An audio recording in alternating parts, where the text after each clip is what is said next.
नमस्कार दोस्तों, स्वागत है एक बार फिर आपको हमारी नई वीडियो में हम आपको बताएंगे कि जो DSSB 2023 एग्जाम चल रहे हैं अभी ऑनलाइन TST PGT के, जैसे पंजाबी का हुआ था, इंग्लिश का हुआ था, TST हिंदी का हुआ था। ठीक है, तो उसमें जनरल पेपर कैसा आया था, कौन से टॉपिक नए पूछे गए हैं, तो देखिए डिटेल में भी जनरल पेपर की बात करते हैं हम। तो हिंदी में क्या पूछा गया, छंद से क्वेश्चन है, आपके 2 से 3 क्वेश्चन छंद से पूछे गए हैं। ये नए टॉपिक ऐड हो, से पहले इसमें DSSB में नहीं पूछा गया था। दूसरा शुद्ध वाक्य से वेरी इंपॉर्टेंट है, शुद्ध वाक्य है 6 क्वेश्चन पूछे जा रहे हैं, इससे 6 क्वेश्चन पूछे गए हैं। अलंकार से क्वेश्चन आया, 2 प्रश्न आए अलंकार से। भाई विभावना अलंकार पूछा गया है, जो नया है बिल्कुल, पहले आपने नहीं पढ़ा होगा विभावना अलंकार।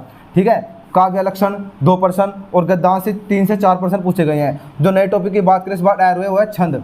ठीक है, और ये विभावना अलंकार और काव्य लक्षण। ठीक है, ये नए टॉपिक है जो DSSB में ऐड हुए हैं। और देखिए इनसे कितने भर के क्वेश्चन पूछे गए हैं। अब बात करते हैं इंग्लिश की। इंग्लिश का कॉमन सेक्शन में क्या पूछेगा, जंबल ऑर्डर।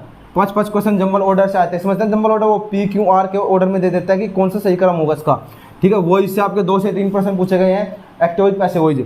फिर आपका कॉम्प्रिहेंशन मतलब क्या है कि पैसेज दे देगा आपको, जैसे हिंदी में गद्यांश आया ना, ऐसे इंग्लिश में आता है पूरा पैराग्राफ सा, उसमें क्वेश्चन छाटे होते हैं आपके क्वेश्चन आंसर। ठीक है, और उसमें क्या है, बहुत ही डीपली नॉलेज से आप सोल्व कर सकते थे, ऐसा था इसमें, बहुत ही हाई लेवल का था मतलब। फिर पैसेज में लाइन करेक्ट करने का मतलब क्या था कि पैसेज दे रखा था, उसमें ब्लैंक छोड़ रखे थे लाइनें, और ऑप्शन दे रखे थे कौन सी लाइन अप्रोप्रिएट होगी, कौन सी लाइन सही होगी। तो ये नई चीज़ है भाई साहब, ये नई चीज़ ऐड किया है। पूरा पैराग्राफ खाली, मतलब पैराग्राफ देगा, उसमें 1-2 लाइन खाली छोड़ दी, ऑप्शन दे देते इसमें कौन सी लाइन सही होगी। इससे 2-3 क्वेश्चन इससे आए थे। फिर आप कहते हैं एडम से 2 प्रश्न पूछे गए, एडम प्राजिज। ठीक है, और ये था आपका इनकर्जन, ये बिल्कुल नया टॉपिक है। इसमें क्या होता है, इसमें बहुत बड़ा पैराग्राफ से दे देता है, बहुत ही लंबा, उसमें भी क्वेश्चन आंसर चूज करने होते हैं। इससे आपके 2 प्रश्न पूछे गए हैं। और सबसे जरूरी क्या है, ना तो कोई भी एंटोनियम पूछा गया, ना कोई सिनोनिम पूछा गया, ना कोई वन वर्ड सब्स्टिट्यूशन पूछेगा। ये आपके इंग्लिश का बता दें ना, कॉमन सेक्शन जो आपको भी DSSB से पूछा जा रहा है। मैथ के टॉपिक देखें कौन कौन से पूछे गए हैं। मैथ में आपका जो लेवल था बहुत ही ईजी था, और PY की बेस्ट क्वेश्चन पूछे गए थे, यानी प्रीवियस ईयर पर आधारित क्वेश्चन थे, कोई नया चीज़ नहीं देखने को मिला है। उसमें आपका एवरेज से क्वेश्चन आया है, स्पीड डिस्टेंस से क्वेश्चन आया, एवरेज से 2 क्वेश्चन थे, सिंपल इंटरेस्ट कंपोनेंट एंड दोनों से एक क्वेश्चन था। रेशियो से आपका सेकंड प्रोपोर्शनल, थर्ड प्रोपोर्शनल पूछा गया 3-4 पेपर में, जो भी पेपर हुए हैं। सरलीकरण से 3 से 4 क्वेश्चन थे। प्रतिशत से थे आपके 2 क्वेश्चन। नावधार से था आपका 1 क्वेश्चन। लाभ हानि से आते हैं आपके 2 क्वेश्चन।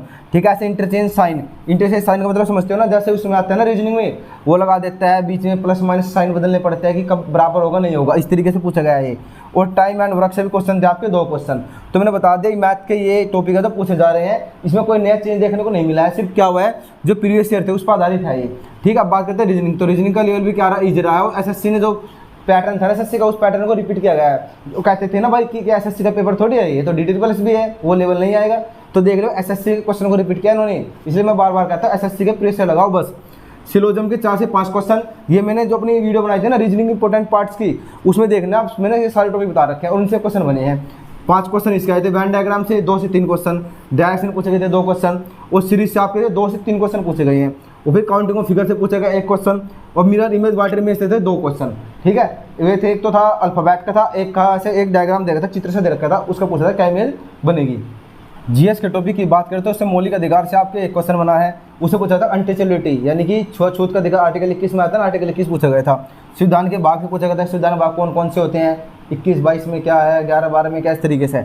बैटल वेरी इंपॉर्टेंट है, बैटल से तो वेरी इंपॉर्टेंट क्वेश्चन जरूर आता है। जैसे पूछा गया था चित्तौड़ की लड़ाई किस सन में हुई थी, पानीपत की लड़ाई कब हुई थी, इस तरीके से। तो बैटल वेरी इंपॉर्टेंट है।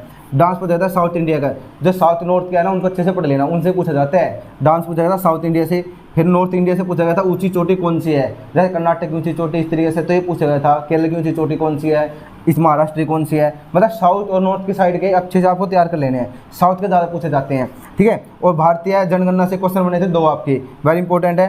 पंचवर्षीय योजना से क्वेश्चन बना था आपका एक आपका आर्टिकल 38B पूछा गया था, 338B पूछा गया था, चित्तौड़गढ़ की लड़ाई और संविधान संशोधन से संबंधित आर्टिकल कौन से हैं। ठीक है, संविधान संशोधन किससे हुआ है। और दूसरे का योजना पूछी गई थी सेंट्रल गवर्नमेंट जो जारी करती है। ठीक, और ये ब्रिटिश रूल से एक क्वेश्चन था आपका। ये मैंने आपको बता दिया GS के कौन से क्वेश्चन थे इंपॉर्टेंट जो इसमें बने हैं, और टॉपिक कौन कौन से पूछे गए हैं। करंट अफेयर की बात करें तो कौन कौन से टॉपिक से आपके क्वेश्चन बने हैं। देखिए, करंट अफेयर में 2021-22 में जो आपकी स्कीम और अवार्ड दिए गए हैं, जो गवर्नमेंट की स्कीम जारी की थी, वे सारी नई स्कीमें आपको पढ़नी है। फाइनेंशियल रिपोर्ट, फॉरेस्ट रिपोर्ट से क्वेश्चन बना, साथ ही साथ गवर्नमेंट रिपोर्ट, जो गवर्नमेंट रिपोर्ट जारी करते हैं ना हर साल, भाई किस में किस तरह सूचकांक है, भारत का कितना स्थान है, वे सारी याद करनी अच्छे से। ये क्वेश्चन बने इन टॉपिक से ही। और स्पोर्ट्स एंड अवार्ड्स, भाई खेल में किसे कौन सा अवार्ड मिला है। ठीक है, और साथ 2021-22 में जो पर्सन थे इंपॉर्टेंट, वह किसकी डेथ हुई है। ठीक है, किसको क्या अवार्ड मिला, ये सब। और ये क्या है, एक पैरालंपिक गेम्स आपका क्वेश्चन है, वेरी इंपॉर्टेंट टॉपिक है, 2 से 3 क्वेश्चन इससे बने आपके, ठीक है। फिर भाई रिवर, माउंटेन और पीक पॉइंट, ये है जो करंट अफेयर के जो आपके अच्छे से पढ़ने हैं, रिवर, माउंटेन, पीक पॉइंट, हर उसमें शिफ्ट में क्वेश्चन बन रहा है इनसे, ठीक है। तो मैंने आपको करंट अफेयर के इंपॉर्टेंट टॉपिक बता दिए हैं। कुल मिलाकर मैंने बता दिया आपको जो 2023 में भी एग्जाम चल रहा है आपका DTSSB का, TST PGT का जो जनरल पेपर होता है उसके सारे जो सब्जेक्ट है ना, मैंने उसके अच्छे से आपको इंपॉर्टेंट टॉपिक बता दिए जिनसे क्वेश्चन बन रहे हैं, लेटेस्ट क्वेश्चन पूछे जा रहे हैं, किससे क्वेश्चन ईजी है, किससे हार्ड है, मैंने आपको बता दिया। अगर मैं और आपको बताऊं तो आपको किसी कोर्स के पीछे भागने की जरूरत नहीं है। जो मैंने वीडियो बना रखा है DTSSB की, उसे अच्छे से देखिए और जिस यूट्यूब चैनल मैंने बताया सिर्फ उनको फॉलो करिए, फालतू से कोर्स करने की जरूरत नहीं है। और सबसे जरूरी है कि SSC के जो प्रीवियस ईयर क्वेश्चन है ना उनको लगाइए ज़्यादा से ज़्यादा संख्या में, ठीक है। उनसे आपके क्वेश्चन रिपीट होंगे पक्का, ठीक है। उनके आपके जीके की बुक अच्छे से वही पढ़नी है, वे प्रीवियस ईयर रिपीट होते हैं। स्टैटिक जीके सबसे ज़्यादा पूछे जाते हैं, स्टैटिक जीके अच्छे से पढ़नी है। ऐसे मैथ भी क्या है, मैथ ईजी है, इतना हार्ड लेवल नहीं है, SSC के वाले रिपीट किया है। और जो आपकी रीजनिंग है, मैंने आपको बता दें रीजनिंग में आपकी क्या है, जो SSC पूछती है ना वही आपकी रिपीट की है। अगर हमारी वीडियो अच्छी लगी हो तो चैनल को सब्सक्राइब कर देना। मिलते हैं नई वीडियो के साथ बहुत ही जल्द। जय हिंद, जय भारत।